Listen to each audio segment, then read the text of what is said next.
اعوذ باللہ من الشیطان الرجیم بسم اللہ الرحمن الرحیم یا ایہا الذین آمنوا قوا انفسکم واہلیکم نارا صدق اللہ العظیم وصدق رسولہ النبی الکریم ونحن علی ذلک لمن الشاہدین والشاکرین والحمد للہ رب العالمین ان اللہ وملائکتہ یصلون علی النبی یا ایہا الذین آمنوا صلوا علیہ وسلموا تسلیما اللہم صلی علی سیدنا ومولانا محمد معدن الجود والکرم وآلہ وصحبہ وبارک وسلم۔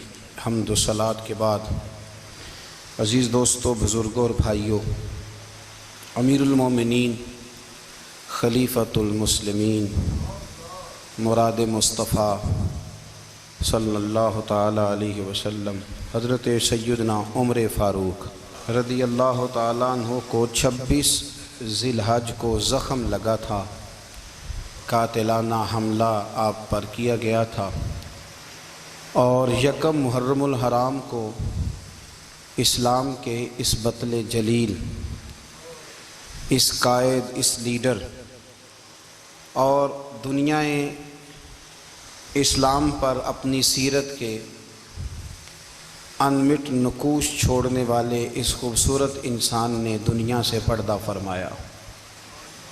حضرت عمر فاروق رضی اللہ تعالیٰ عنہ ان لوگوں میں سے ہیں جو ابن الوقت نہیں ہوتے، ابو الوقت ہوتے، جو وقت کے مطابق نہیں بدلتے بلکہ وقت کو اپنے مطابق بدل دیا کرتے ہیں۔ یہ وہ لوگ تھے کہ دین ان کا اوڑھنا بچھونا تھا، ان کا چلنا پھرنا دین تھا، ان کا ہنسنا اور رونا دین تھا۔ انہیں علم الیقین سے لے کر عین الیقین تک ایک خاص مقام اللہ نے عطا کر دیا تھا، تو بس پھر یہ سمجھ گئے تھے کہ دین ہی زندگی ہے، دین ہی روح ہے، اور دین ہی ہماری اصل ہے۔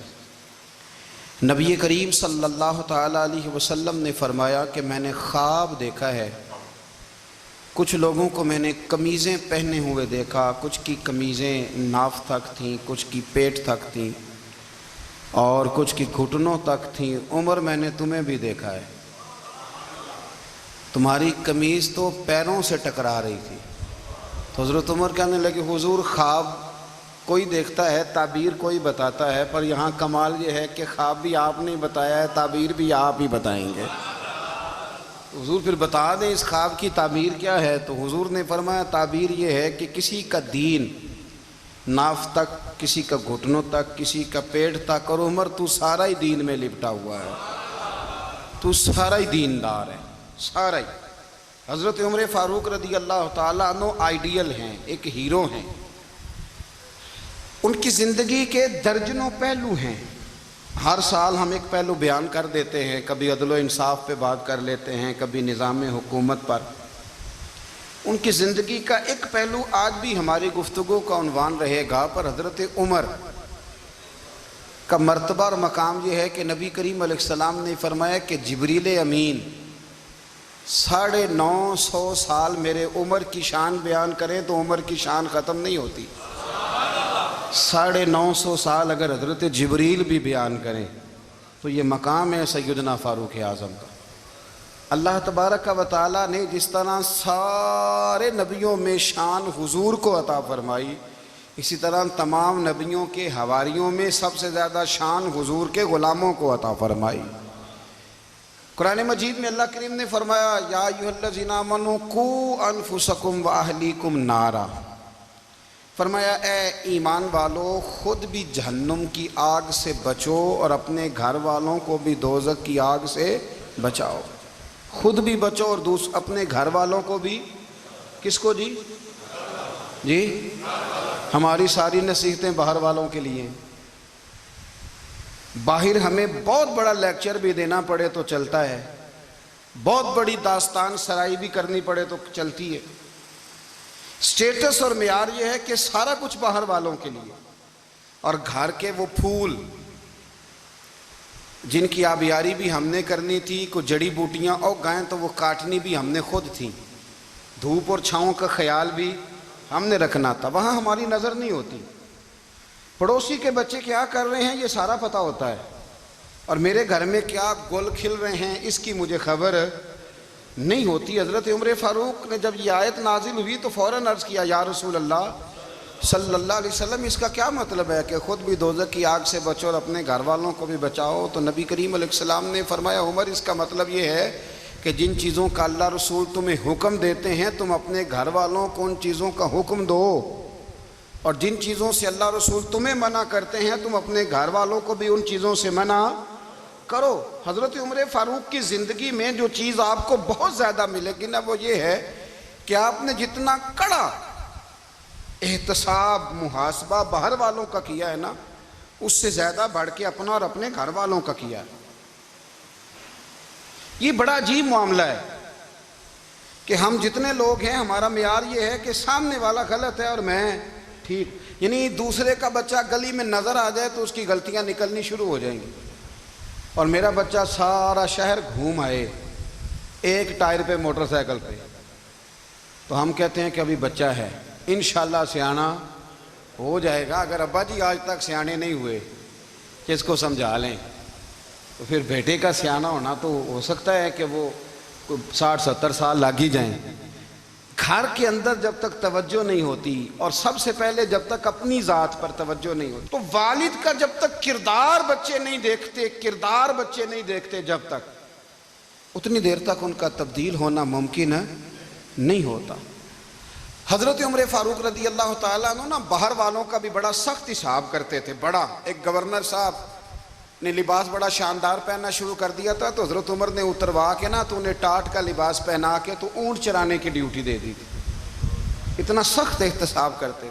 کسائی کی دکان پر بھی 1-2 گھنٹے کھڑے ہوتے تھے، جو آدمی مسلسل 2 دن گوشت خریدتا تھا نا، فرماتے تھے اس کا ٹیکس بڑھا دو، لوگوں کو دال نہیں مل رہی اور یہ روز گوشت کھاتا ہے۔ حضرت فاروق اعظم، اس کو جزیہ کہا جاتا تھا، یا کچھ اور معاملات ہوتے تو بڑھا دیتے تھے۔ مسلسل جو 2 دن آدمی گوشت کھاتا تھا، فرماتے تھے مدینے میں غربت ہے، اگر یہ والا نظام تم کرو گے تو غریب لوگ کس کی طرف دیکھیں گے۔ لیکن اس سے زیادہ بڑھ کر جو ان کی زندگی کا معیار اور سٹیٹس تھا وہ یہ تھا کہ اپنے گھر کا خاص خیال رکھتے، خاص توجہ کرتے۔ ملک شام سے اور ایران سے کچھ لوگ آپ کی خدمت میں آئے، تو وہاں سے کچھ کنیزیں بھی آئیں، ان کے بادشاہ پیغام لے کے۔ شاہ ایران کی کنیز کو ملکہ نے کہا کہ نا حضرت عمر کی زوجہ کو دیکھ کے آنا ذرا کس طرح کی ہے۔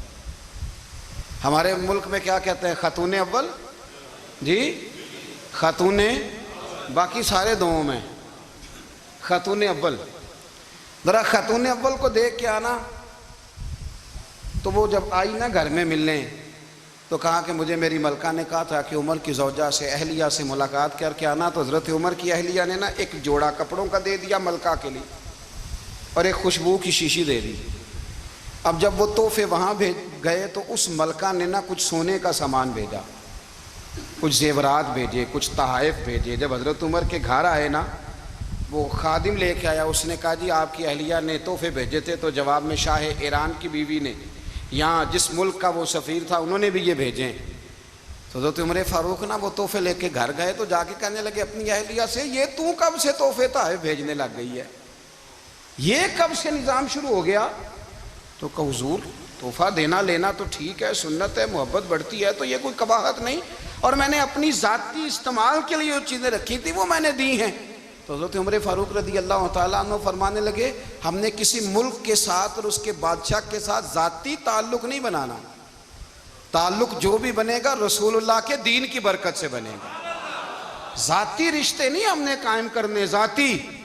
آپ کے ملک کی جو ایئر لائن جس کا ہر سال خسارے کا ڈنڈورا پیٹا جاتا ہے نا، وہ ہمارے بادشاہ صاحب اور صدر صاحب اگر غیر ملکیوں کو گھوڑا کبھی بھیجنا ہو نا، گھوڑا، تو پورا ایک جہاز گھوڑا لے کے تحفے میں جاتا ہے، پورا جہاز غریب قوم کا یہ سرمایہ۔ اور قوم بڑی بادشاہ ہے، لائنوں میں لگ کے ووٹ دیتی ہے۔ 2 کام ہمیشہ لائن میں لگ کے کرنے، ایک بل لائن میں لگ کے جمع کرانا ہے، اور ایک ووٹ لائن میں لگ کے، تاکہ پھر پورے 5 سال لائن میں ہی لگے رہیں. مرضی سے آپ ووٹ دینا، پر جو بات درست ہے اس کو سنو. حضرت عمر فاروق رضی اللہ تعالیٰ عنہ نے اپنی اہلیہ سے پوچھا کتنے کا تھا وہ تیرا جوڑا اور خوشبو کی شیشی؟ انہوں نے کہا 3 دینار کی. فرمایا یہ 3 دینار تیرے اور باقی جو تحفے آئے ہیں وہ تو خود کہہ، چونکہ اس نے تیرے نام بھیجے ہیں. تو کہہ کہ میں مال غنیمت میں دیتی ہوں، تو کہہ میں مسلمانوں کو کہہ. تو زوجہ ہنس پڑی، کہنے لگی میں نہ بھی کہوں تو مجھے کہنا تو پڑے گا ہی، کہنا تو میں نے ہے ہی، کیونکہ سامنے عمر فاروق ہیں، لہذا فرمایا کہہ دیتی ہوں میں نے دیا خزانے کو. حضرت عمر نے جمع کرا لیا. میں یہ کیا بات ہوئی، میرے گھر والے جو مرضی کریں، ان کا معیار زندگی جس طرح کا مرضی ہو. اور حضرت عمر ایک جملہ کہا کرتے تھے، اللہ کرے کہ یہ باتیں اس دور حاضر میں ہماری سمجھ میں آئیں. حضرت عمر فاروق رضی اللہ تعالیٰ عنہ اپنے بچوں کو فرمایا کرتے تھے کہ بہت آدمی کو بھوک لگی ہو نا، اور پھر اس کی پسند کا کھانا پکا ہو، تو اتنے شوق سے وہ اس کھانے کو دیکھتا ہے نا، فرمایا اس طرح پوری قوم اپنے بادشاہوں کے خاندان کو دیکھتی ہے. اس تیزی کے ساتھ دیکھتے ہیں کہ ان کے گھر میں کیا ہو رہا ہے، ان کا معیار زندگی کیا ہے، ان کا سٹیٹس کیا ہے. سیدنا فاروق اعظم رضی اللہ تعالیٰ عنہ نے اپنے گھر کے اندر اپنے بچوں، آپ کے بچے دونوں کاروبار کے لیے مصر گئے، تو وہاں کے گورنر صاحب نے لوگوں سے، ایک بہت بڑا قافلہ گیا مدینے سے مصر تجارت کے لیے، جاتے ہیں نا آج بھی قافلے کئی ملکوں میں، تو یہ گئے تجارت کے لیے. تو حضرت عبداللہ ابن عمر، حضرت عبید اللہ ابن عمر، حضرت عمر کے دونوں بیٹے گئے. جناب عمر فاروق کے بچے جب وہاں پہنچے تو مصر کے گورنر نے نا لوگوں کو تعارف کرایا کہ یہ عمر فاروق کے بیٹے ہیں. یہ حضرت یہ چودھری کے بیٹے کو کون بتاتا ہے کہ تو چودھری کا بیٹا ہے؟ باہر والے بتاتے ہیں، گھر والے جی. اور سیٹھ صاحب کے بیٹے کو کون بتاتا ہے کہ تو سیٹھ صاحب کا بیٹا ہے؟ اور مالک کو کون بتاتا ہے کہ تو مالک کا بیٹا ہے اور یہ کرایہ دار ہے؟ یہ کون بتاتا ہے؟ یہ سوچ ہم دیتے ہیں بچوں کو. چودھری اور کمی کی سوچ، امیر اور غریب کی سوچ، مالک اور کرایہ دار کی سوچ، گھر کے مالک کی اور کام کرنے والے کی سوچ، یہ ہم دیتے ہیں. یاد رکھنا، یہ ہم دیتے ہیں، یہ ہمارا مزاج ہے، یہ باہر سے نہیں آتی. تو کوئی شہزادہ ہے، تو سیٹھ ہے، تو نواب ہے، یہ سوچ باہر سے نہیں آتی. یہ اماں سوچ دیتی ہے، اماں، یہ ابا سوچ دیتا ہے. اور پھر جب تباہی اترتی ہے تو اس کے ذمہ دار بھی باہر والے نہیں ہوتے، گھر والے ہوتے ہیں. گھر والے، ہمارے بچوں کی طبیعتوں پر زیادہ نقش باہر والوں کا نہیں ہوتا، گھر والوں کا ہوتا ہے. یاد رکھیے گا. حضرت عمر فاروق رضی اللہ، بچے ہیں، شہزادے ہیں، وہ کاروبار کرنے گئے اور وہاں لوگوں نے بتایا گورنر صاحب نے کہ یہ فاروق اعظم کے بچے ہیں، امیر المومنین کے.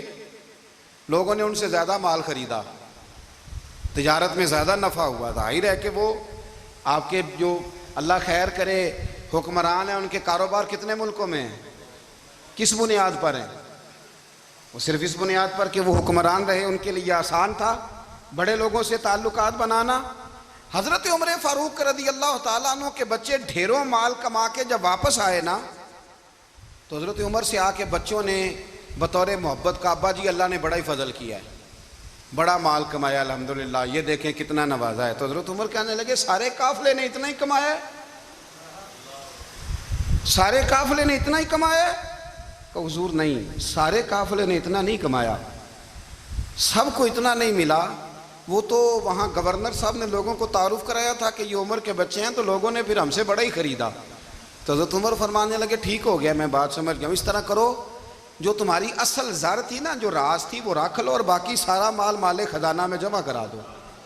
اس لیے کہ یہ تم نے تجارت نہیں کی، یہ تم نے اپنے باپ کا نام بیچا ہے، یہ تم نے امیر المومنین کے بیٹے ہونے کا فائدہ اٹھایا ہے. فرمایا یہ تمہارا نہیں حق، یہ مسلمانوں کا ہے. اس لیے کہ یہ مال تم نے محنت سے نہیں کمایا، یہ باپ کی کرسی کا فائدہ اٹھایا ہے. اور فرمایا اگر تم نے مال جمع نہ کرایا تو میں مال بھی لے لوں گا زبردستی اور کوڑے بھی ماروں گا، ڈبل سزا دوں گا. مرضی سے جمع کراؤ گے تو کوڑوں سے بچ جاؤ گے. بڑے بیٹے نے تو جمع کرا دیا، تو چھوٹا تھوڑا پریشان ہوا. تو حضرت عبداللہ ابن عمر چھوٹے کا ماتھا چوم کے کہنے لگے بیٹے چپ کر کے جمع کرا، یہاں بھی فخر کر کے ہم عمر کے بیٹے ہیں، اور قیامت میں بھی فخر کریں گے کہ ہم فاروق اعظم کے بیٹے ہیں. یہاں بھی ناز کریں گے اور وہاں بھی ناز کریں گے کہ عمر کے بچے ہیں، ہمارے باپ نے خود بھی حلال ہی کھایا ہے، اور جب ہماری کمانے کی باری آئی ہے تو ہمیں حکم بھی حلال کھانے کا دیا۔ بھائی ہمارا مزاج نہیں۔ بچہ جب لے کے آتا ہے 2 لاکھ روپیہ تو کبھی پوچھے کہاں سے آیا ہے؟ جب وہ پہلے دن غلط دوستوں کے پاس جا کے بیٹھتا ہے تو کبھی نکالا ہے گھر سے اسے؟ یہ بہت سارے خمیازے ہمیں اس لیے بھگتنے پڑتے ہیں کہ ہم ابتدا میں سوراخ بند نہیں کرتے، جب اس میں شگاف پڑ جاتا ہے، سیلاب آتا ہے تو ہمیں ہوش آتی ہے۔ حضرت عمر نے اپنے گھر میں نگرانی رکھی، کڑی نگرانی۔ زیادہ نماز گھر میں پڑھتے تھے حضرت عمر، نفلی نمازیں زیادہ کیوں بلا؟ بھائی یاد رکھیں کہ آپ نے اگر سجدہ کرنا ہے تو بچہ لیٹ جائے گا، وہ اسے پتا کوئی نہیں سجدہ کیا ہے، لیکن جب گھر میں کبھی قرآن ابا جی کھول لینا، جب ابا جی کا موڈ بن جائے نا لیکچر دینے کا، وہ گھر میں شروع ہو جاتے ہیں، کہتے ہیں آپ لوگ نماز نہیں پڑھتے اس لیے میرے کاروبار میں برکت کوئی نہیں، تم سویرے قرآن پاک نہیں کھولتے تو میں تباہ ہو گیا۔ تو میاں آپ نے کب گھر میں قرآن پاک کھولا تھا؟ آپ نے کب نماز پڑھی؟ آپ نے کب گھر کے اندر اللہ رسول کا ذکر کیا تھا؟ آپ نے کب حدیث چھیڑی؟ آپ نے بھی تو گھر کے اندر جب بھی آپ آئے ہیں تو آپ نے وہی کچھ کیا جو دنیا دار کرتے ہیں۔ آپ بھی تو اپنا موبائل لے کے الگ کونے میں بیٹھ گئے، آپ نے بھی تو کہا ہے کہ اب تمہارے چینل ختم، اب میری مرضی والا چلے گا۔ تو جو آپ نے کیا ہے بچے بھی وہی کام کریں گے۔ آپ نے بھی گپ شپ لگائی ہے تو وہ بھی لگا رہے ہیں۔ یہ سمجھ لیں جو کام آپ کریں گے آپ اپنے بچوں کی سیرت میں اس کا جلوہ دیکھ لیں گے۔ بڑی پکی سی بات ہے کہ آپ کو بچے کی عادتیں دیکھ کے سمجھ آ جائے گی کہ میں بھی یہی کرتا تھا اور یہ بھی۔ حضرت عمر فاروق رضی اللہ تعالیٰ عنہ وصال فرما گئے تو آپ کے وصال کے بعد حضرت عثمان غنی رضی اللہ تعالیٰ عنہ نے آپ کی ایک بیوہ سے نکاح کیا، حضرت عمر کی ایک بیوہ سے۔ جب وہ آپ کے نکاح میں آئی تو کہنے لگی حضرت عثمان غنی سے کہ حضور نہ تو میں خوبصورت ہوں اور نہ میں جوان ہوں، نہ آپ کی کوئی خدمت کر سکتی ہوں، میرے ساتھ نکاح کرنا سمجھ میں نہیں آیا۔ کیا شاندار جواب دیا حضرت عثمان غنی نے، کیا خوبصورت جواب دیا۔ فرمانے لگے میں نے اس لیے نکاح نہیں کیا کہ مجھے تمہارے حسن سے دلچسپی تھی یا تمہاری خدمت کی ضرورت تھی، میں نے تو اس لیے نکاح کیا ہے کہ مجھے بتاؤ عمر فاروق گھر کے اندر اپنے رب کی عبادت کس طرح کرتے تھے، وہ قرآن پاک کس طرح پڑھتے تھے، وہ رویا کیسے کرتے تھے، استغفار کا طریقہ کیا، کس وقت کس انداز میں وہ اپنے رب کو یاد کرتے تھے۔ اس لیے کہ عمر کئی دفعہ گھر سے آتا تھا تو میں اس کے چہرے پر نور دیکھا کرتا تھا، میں روشنی دیکھتا تھا، ایک معیار دیکھتا تھا۔ نکاح اس لیے کیا ہے کہ مجھے عمر کی جو گھر کے اندر کی عبادت ہے اس سے آگاہ کرو، تاکہ عثمان غنی بھی چاہتے ہیں اس طرح کے عمل کرو جس طرح کہ عمر فاروق کر کے گئے ہیں۔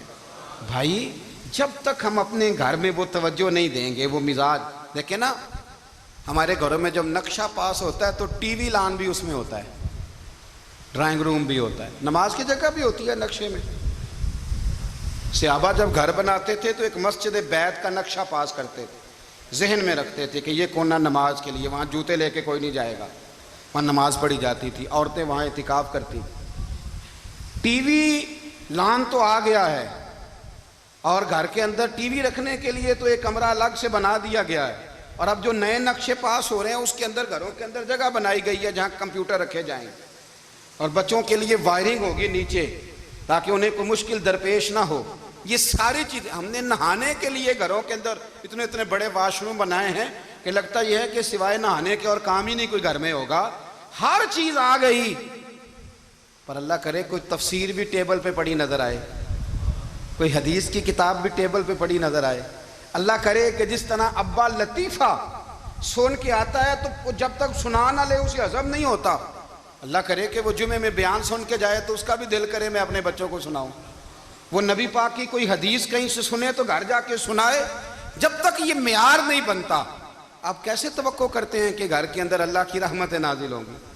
آپ یہ کیسے توقع کرتے ہیں کہ گھر کے اندر وہ معیار اور وہ مزاج بنے گا؟ حضرت عمر فاروق نے ذاتی زندگی پر جو توجہ دی، گھر والوں کے معیار پر جو توجہ دی حضرت عمر فاروق رضی اللہ تعالیٰ عنہ نے، وہ بھی بڑی دیدنی ہے۔ حضرت ابو موسیٰ اشعری کو نا آپ نے وزیر خزانہ بنایا، وزیر خزانہ۔ تو حضرت ابو موسیٰ اشعری کہتے ہیں کہ حضرت عمر کو شیخ خزانے میں رہنے تو دیتے نہیں تھے۔ ایک دن نا میں صفائی کر رہا تھا اس کمرے کی جس میں خزانہ رہتا تھا۔ ہمارے تو ملک میں جو جاتا ہے وہ صفائی کر کے ہی جاتا ہے، اللہ خیر کرے. اور خیر معیار بدلتا ہے. جو پچھلی حکومت ہوتی ہے وہ قرضہ اٹھاتی ہے, وہ باہر سے جاتی ہے تو قرضہ لے کے آتی, اور جو نہیں آتی ہے وہ کہتی ہے ہمیں پیکج مل گیا ہے. وہ قرضہ نہیں اٹھاتے, ان کو کیا ملتا ہے؟ یعنی پچھلی نے قرضہ لیا تھا اور ہم نے, واہ جی واہ کیا خوبصورت انداز ہے. اس کا نام بدل کے نا, انہوں نے قرضہ لیا تھا اور ہم نے, میں کہا بڑے شاندار سیانے بندے ہو گئی. اور اللہ تعالیٰ خیر فرمائے, ہمارے جو بڑے شاندار قسم کے دوست ہیں نا, شاندار, جن کا ادب سے نام لیتے ہیں, وہ عرب کے بادشاہ ہیں. ہم تو عرب خالی کہتے بھی نہیں, عرب شریف کہتے ہیں, عرب شریف. انہوں نے پتہ کیا کیا ہے؟ انہوں نے اس طرح کیا ہے کہ جو کشمیریوں کا قاتل تھا نا, اس کے گلے میں میڈل ڈال دیا ہے.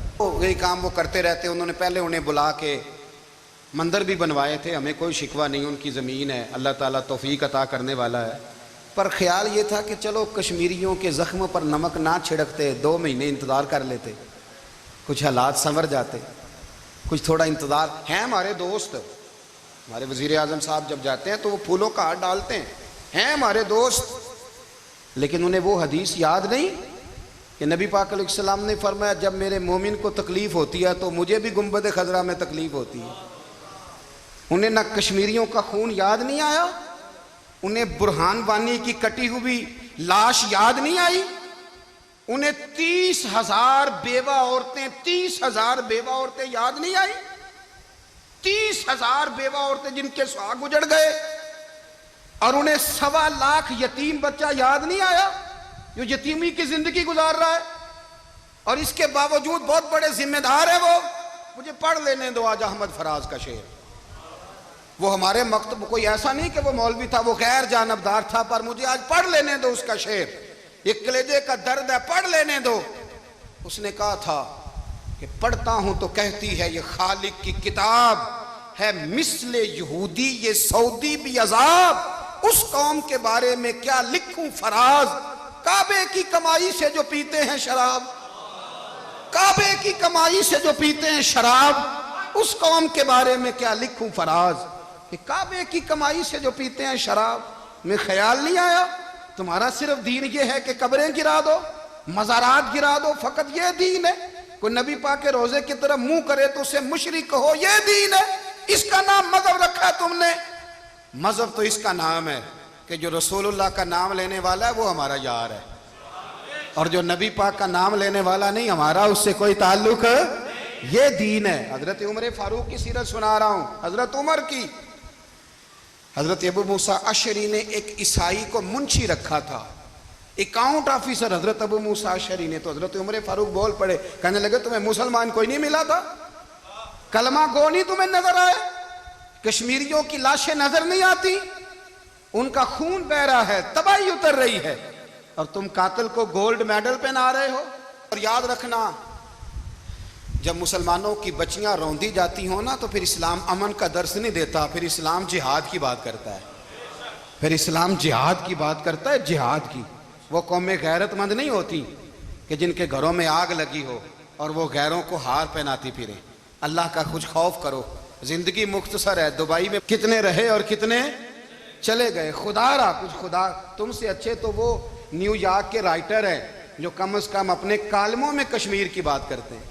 تم سے اچھا برطانیہ کا وہ شخص ہے جو کم از کم BBC لندن پہ رپورٹ جاری کرتا ہے تو کہتا ہے کشمیر پہ ظلم ہو رہا ہے. تم سے تو وہ اچھے رہ گئے. تم نے بات کرنا تو دور کی بات, تم نے دشمنوں کے گلے میں ہار پہنانے شروع کر دیے. کل جب پوچھیں گے بلا کے تم کو اپنے سامنے, کیا جواب جرم دو گے تم خدا کے سامنے. بڑی تکلیف ہوئی, بڑی تکلیف ہوئی. وہ نا منصور حلاج کو پھانسی دی جا رہی تھی, تو حضرت جنید بغدادی بھی آ کے دیکھنے لگے. تو منصور حلاج کہنے لگے بابا سارا زمانہ دیکھے پر تو نہ دیکھ, سارا زمانہ تماشا دیکھے انہیں تو پتہ کوئی نہیں نا, تو نہ دیکھ.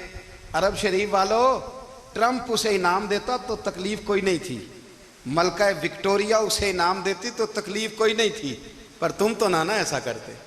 تم تو اپنے تھے, تم تو کلمہ گو تھے, تم تو یہ ظلم نہ کرتے, تم تو یہ حرکت نہ کرتے. میں کہتا ہوں ٹھہر ہی جاتے. جانا نہیں دنیا سے, اللہ کے حضور حاضر نہیں ہونا. جب رسول اللہ قبر میں آئیں گے تو کیا جواب دو گے؟ خدا را حضور نے فرمایا تھا گناہ روک نہیں سکتے تو دل میں ہی برا جان لو. ذالک اضعف الایمان، یہ کمزور ایمان ہے، کم از کم اتنی حد تک تو آ جاؤ، دشمن سے گلے تو نہ ملو. خدا را سمجھیں، ہمارا پہلا تعارف یہ ہے کہ ہم رسول اللہ کے غلام ہیں. اقبال نے کہا تھا وطن کا بت نہ بنانا، وطن کو بت نہ بنانا. اقبال کہنے لگے ان تازہ خداؤں میں بڑا سب سے وطن ہے، جو پیرہن اس کا ہے وہ مذہب کا کفن ہے. اس لیے کہ بازو تیرا توحید کی قوت سے قوی ہے، اسلام تیرا دیس ہے. اسلام تیرا دیس ہے، کیونکہ تو مصطفی ہے، تو نبی پاک والا ہے، مصطفیٰ والا. اسلام تیرا دیس ہے، تو مصطفی ہے. امریکہ میں جو مسلمان رہتا ہے ہمارا بھائی ہے، اور پاکستان میں جو مرزائی رہتا ہے اس سے ہمارا کوئی تعلق نہیں ہے. حضرت عثمان غنی نے اپنے چچا کے بیٹے سے کہا تھا کہ تو کلمہ نہیں پڑھتا تو تیرا میرا رشتہ کوئی نہیں. بلال حبش سے آیا ہے پر میرے نبی کا غلام ہے تو سگے بھائیوں سے بھی آگے ہے.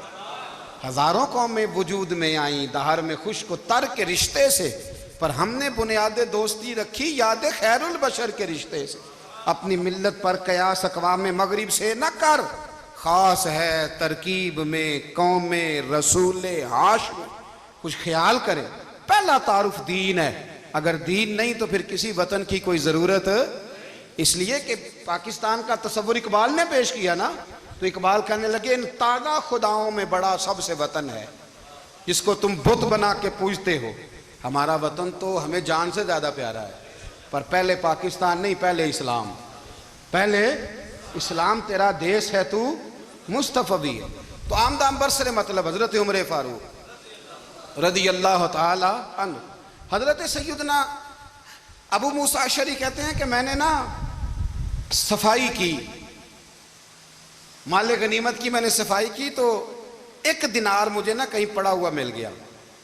تو فرماتے ہمیں اجازت ہوتی تھی کہ ایک آدھ دینار ہم اپنی مرضی سے کہیں خرچ کر سکتے. اگر آپ ناراض نہ ہوں تو ہمارے ہاں جب چیئرمین صاحب ناظم صاحب ٹھیکے دیتے ہیں تو ٹھیکیدار ان کا چھوٹا بھائی ہوتا ہے، یا چچا کا بیٹا ہوتا ہے، یا خالہ کا بیٹا ہوتا ہے. وہ خود ناظم ہوتے ہیں اور ان کا چھوٹا بھائی ٹھیکیدار ہوتا ہے. یعنی وہ نا سارا کچھ گھر کے اندر ہی رہتا ہے. گھر کے اندر ایک پیسہ دیتا ہے، دوسرا واپس اس کو واپس کر دیتا ہے، گھر کے اندر ہی. اب تو خیر ہمارے لوگ سمجھدار ہو گئے، ایک بندہ ایک سیاسی جماعت میں ہوتا ہے، دوسرا دوسری میں، اور تیسرا جس کی بھی حکومت آئی حکومت تو ہماری رہے گی نا، ایک بندہ تو ہے نا اس جماعت میں. یہ اچھا لوگوں نے ایک طریقہ نکالا ہے. تو حضرت عمر کے بیٹا گزر رہا تھا تو حضرت ابو موسیٰ اشعری کہتے ہیں میں نے صفائی کی تو ایک دینار نکلا، تو میں نے وہ ایک دینار نا حضرت عمر کے بیٹے کو دے دیا. میں نے کہا لو بیٹا اپنے چچا کی طرف سے تحفہ. تو گھر جا کے انہوں نے حضرت عمر کو بتایا کہ چچا نے پیسے دیے ہیں. چھوٹے بچے تھے. حضرت عمر نے حضرت ابو موسیٰ اشعری کو بلا لیا اور بلا کے فرمانے لگے میں تو تمہیں اپنا دوست جانتا تھا اور تو نے میری اولاد کو ہی دنیا دار بنانا شروع کر دیا، میرے بچوں کو ہی تم نے دنیا دار پیسوں پہ لگانا شروع کر دیا، میں تو تمہیں یار سمجھتا تھا.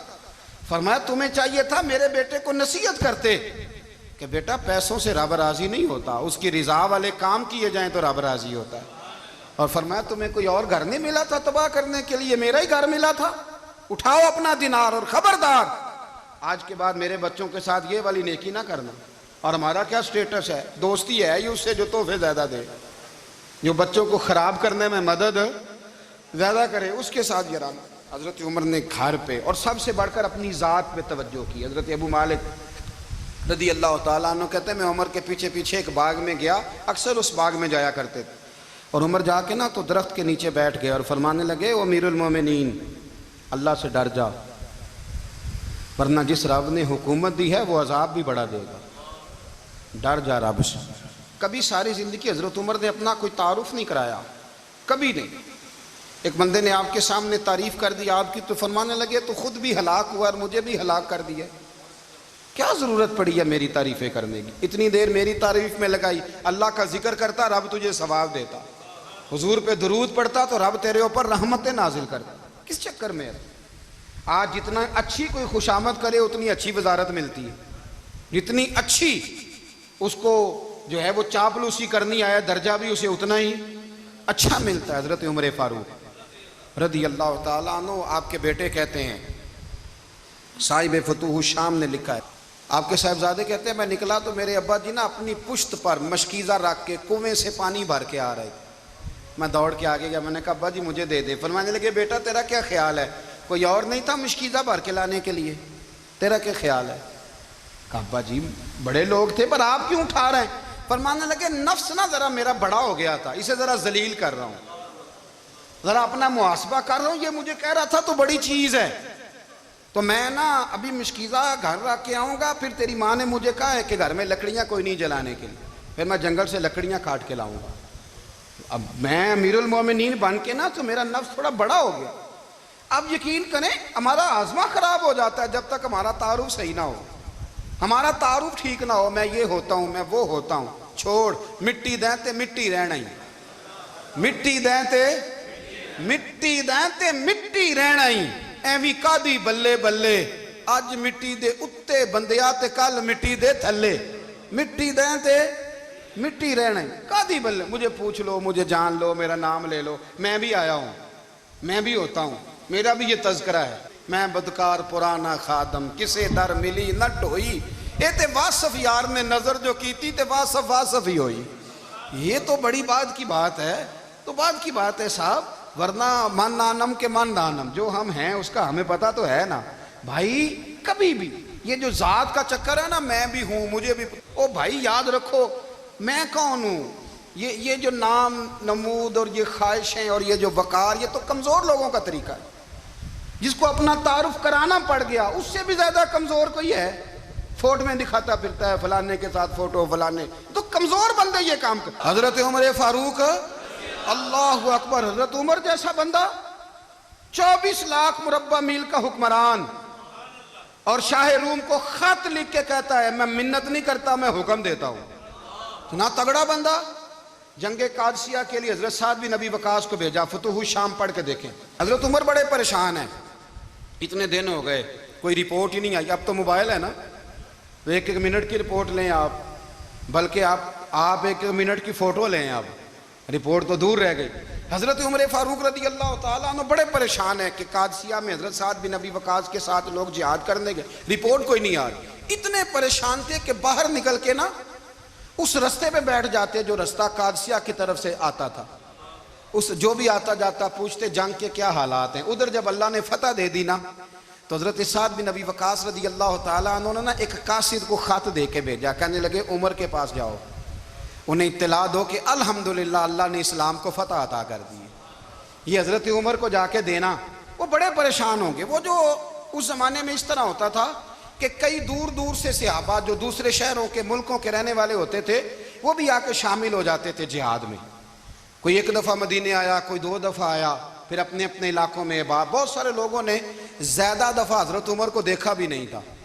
وہ جو قاصد خط لے کے آیا تھا نا اس نے ایک آدھ دفعہ دیکھا تھا، حضرت عمر بوڑھے ہو گئے، وہ پہچانتا نہیں تھا۔ میری بات کی سمجھ آ رہی ہے آپ حضرات کو؟ ادھر سے وہ خط لے کے آ گیا، حضرت عمر مدینے سے باہر نکل کے اس روڈ پہ بیٹھے تھے جو قادسیہ سے آتا تھا، جب وہ اس آدمی کو آتے دیکھا تو حضرت عمر اٹھ کے کھڑے ہو گئے، فرمانے لگے قادسیہ سے آ رہے ہو؟ وہ کیا کہتا ہے؟ پھٹے پرانے کپڑے، ٹوٹے ہوئے جوتے، سر پہ پرانی پگڑی، کہنے لگے غلام مدینے کے رہنے والے ہو؟ حضرت عمر کہنے لگے ہاں مدینے کا ہوں۔ کہا میں قادسیہ سے آیا ہوں، الحمدللہ اللہ نے اسلام کو فتح دے دی ہے، الحمدللہ کفر کی کمر ٹوٹ گئی ہے۔ اس نے یہ بات کر کے تو گھوڑے کو ایڑی لگائی، گھوڑا دوڑنے لگا مدینے کے، حضرت عمر بھی ساتھ ساتھ دوڑ رہے، فرمانے لگے اچھا بتاؤ خالد بن ولید کا کیا حال ہے؟ تھوڑا آگے جا کے فرمانے لگے اسامہ بن زید کیسے ہے؟ وہ کہتے ہیں ٹھیک ہے۔ پھر اس نے اور گھوڑا، عمر ساتھ ساتھ دوڑ رہے ہیں، ساتھ ساتھ 24 لاکھ مربع میل کا حکمران، ایک جوتا پیر سے نکل گیا، عمر دوڑ رہے ہیں۔ آگے جا کے پوچھتے ہیں سعد بن ابی وقاص کا کیا حال ہے؟ کہا حضور وہ بھی ٹھیک ہے۔ کتنے لوگ میرے شہید ہو گئے مسلمانوں میں سے؟ کہنے لگا صحیح گنتی کا نہیں پتا، یہ لفظ ادا ہوتے ہوتے مدینے کی سرحد آ گئی۔ لوگوں نے عمر کو گھوڑے کے ساتھ دوڑتے دیکھا تو کہا امیر المومنین کیوں دوڑ رہے ہیں؟ وہ غلام چھلانگ لگا کے نیچے آیا، قدموں میں بیٹھ گیا، کہنے لگا حضور آپ نے بتایا ہی نہیں آپ امیر المومنین ہیں۔ آپ فرمانے لگے کیا بتاتا؟ میں تو اونٹ چرانے والے کا پتر ہوں، کیا بتاتا؟ وہ عمر ہوں جس نے اپنے گناہوں کا حساب دینا ہے، کیا بتاتا؟ جو ساتھ بھی نبی وقاص کو جہاد پہ بھیج کے خود بزدلوں کی طرح گھر میں بیٹھا ہے، کیا بتاتا؟ کوئی حیثیت نہیں، کوئی تار، تو نے اچھا کیا، تو مجاہد تھا، مجھے ساتھ ساتھ دوڑایا، تو نے اچھا کیا۔ جتنے لوگ تھے چیخے مار کے رونے لگے۔ حضرت فاروق اعظم سے کہنے لگے عمر جب تک تیرے جلوے رہیں گے اللہ کامیابیاں ہی عطا فرمائے گا، جب تک تیرا رنگ رہے گا اللہ تعالیٰ نوازتا ہی رہے گا۔ کچھ نہیں، کبھی اپنا آپ ظاہر ہی نہیں کیا۔ بہت بڑے تھے، بہت بڑے تھے حضرت عمر، بڑے تھے، لیکن ساری زندگی اپنے محاذ۔ حضرت ابو رافع غلام تھے، قرآن پاک بڑا سونا پڑھتے تھے۔ حضرت عمر جب بھی انہیں ملتے کہتے ابو رافع تو عمر سے اچھا ہے، قرآن بڑا شاندار پڑھتا ہے۔ تو وہ کہتے حضور اگر میں قرآن صحیح پڑھتا ہوں تو آپ کو قرآن کی تشریح زیادہ صحیح آتی ہے، آپ بھی تو مجھ سے افضل ہیں۔ تو آپ فرماتے نہیں پھر بھی تو مجھ سے افضل ہے۔ کیوں؟ اس لیے کہ تو اپنے غلام اپنے آقا کی نوکری بھی ٹھیک کرتا ہے اور رب کی عبادت بھی ٹھیک کرتا ہے، اور مجھے خالص صرف عبادت کرنی ہوتی ہے وہ بھی ٹھیک نہیں کر پاتا۔ ساری زندگی اپنا محاسبہ، ساری زندگی اپنے گریبان میں دیکھا، ساری زندگی اپنے آپ کو پرکھا، اپنے آپ کو ٹٹولا۔ 62 سال عمر بیت گئی۔ حضرت حذیفہ بن یمان ایک صحابی تھے، میرے نبی کریم علیہ السلام نا ان سے راز کی باتیں کرتے تھے۔ ہر بندے کا ہاضمہ ٹھیک نہیں ہوتا، سب سے راز کی بات نہیں کرنی چاہیے۔ حضرت حذیفہ بن یمان کہتے ہیں حضور راز کی باتیں بتاتے ہیں۔ مدینہ منورہ میں جو منافقین تھے ان کی لسٹ بھی نبی پاک نے حضرت حذیفہ بن یمان کو دی تھی۔ جب کوئی مشکوک آدمی مر جاتا نا تو صحابہ کہتے ہیں ہم دیکھتے اگر حضرت حذیفہ نے جنازہ پڑھا ہے تو ہم بھی جنازہ پڑھ لیتے۔ نبی پاک نے بھی کچھ جنازے نہیں پڑھے، ترمذی میں ہے، فرمایا عثمان سے جو بغض رکھے اس کا جنازہ نہیں پڑھیں گے۔ حضرت حذیفہ بن یمان اگر جنازہ پڑھتے تو لوگ پڑھتے، وہ نہ پڑھتے تو لوگ جنازہ نہ پڑھتے۔ حضرت حذیفہ بن یمان کہتے ہیں جناب عمر فاروق کی خلافت کے آخری ایام تھے، کچھ دنوں کے بعد وہ شہید ہو گئے۔ فرماتے آدھی رات کا وقت تھا، میں گھر میں سویا تھا بڑا بے فکر، اچانک میرے دروازے پہ دستک ہوئی، میں گھبرا کے اٹھا، اتنی رات کو کون آیا؟ کہتے ہیں قربان جاؤں، دروازے پہ گیا تو امیر المومنین فاروق اعظم دروازے پہ۔ میں نے کہا عمر کوئی حکم تھا تو مجھے بلا لیتے۔ کہنے لگے میں نا امیر بن کے نہیں آیا، تیرا ویر بن کے آیا ہوں۔ امیر المومنین کی حیثیت سے سرکاری کام سے بلاتا تو وہاں بلاتا، مجھے ایک ذاتی کام پڑ گیا۔ کہتے ہیں میں نے عمر کو گھر کی اندر بلا کے چارپائی پہ بٹھایا، میں نے کہا حضور میں غریب آدمی ہوں، میں کیا آپ کے کام آ سکتا ہوں؟ تو کہتے ہیں انہوں نے نا مجھے ساتھ بٹھا لیا، پھر میرا ہاتھ پکڑ لیا، کہنے لگے تو عمر کو جانتا ہے؟ عمر جھوٹ نہیں بولتا، تو جانتا ہے عمر وعدوں کا پکا ہے؟ کہا حضور جانتا ہوں۔ کہا میں اس وقت آیا ہوں جب دیکھ بھی کوئی نہیں رہا۔ حضرت حذیفہ بن یمان کہتے ہیں پریشان ہو گیا، حضور پہلیاں نہ بجھوائے، مہربانی کریں بتائیں کدھر آئے ہیں؟ تو حضرت عمر فاروق فرمانے لگے 62 سال کا ہو گیا ہوں، 63 میں چل رہا ہے، داڑھی سفید ہو گئی ہے، پھل پک گیا، اٹھ فریدہ ستیا، داڑھی آ گئی پور، اگا نیڑے آ گئی، پیچھا رہ گئی دور، اب قبر اشر کا معاملہ صاف نظر آنے لگا ہے۔ کہا حضور مجھ سے کیا چاہتے ہیں؟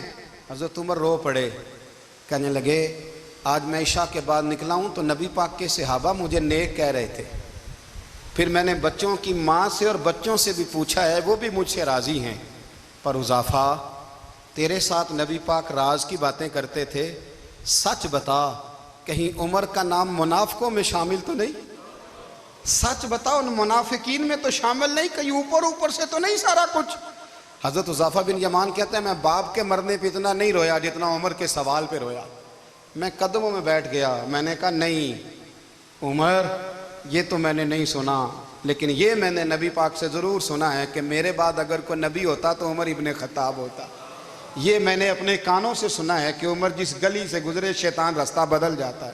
یہ میں نے اپنے کانوں سے سنا ہے کہ 950 سال حضرت جبریل جناب عمر کی شان بیان کریں تو پھر بھی بیان نہیں ہو سکتا، یہ میں نے ضرور سنا۔ دوستو ساری زندگی حضرت عمر نے اگر دوسروں کا محاسبہ کیا تو اپنا اور اپنے بچوں کا بھی کڑا خیال رکھا، اپنی ذات پر بڑی توجہ دی۔ جو لوگ اپنا بھول جاتے ہیں نا، ہمیں اپنی صحت کا بڑا خیال ہے لیکن اپنی روحانی زندگی کا کوئی خیال نہیں ہے، قلبی زندگی کا کوئی تصور نہیں ہے۔ آپ یقین کریں موٹا آدمی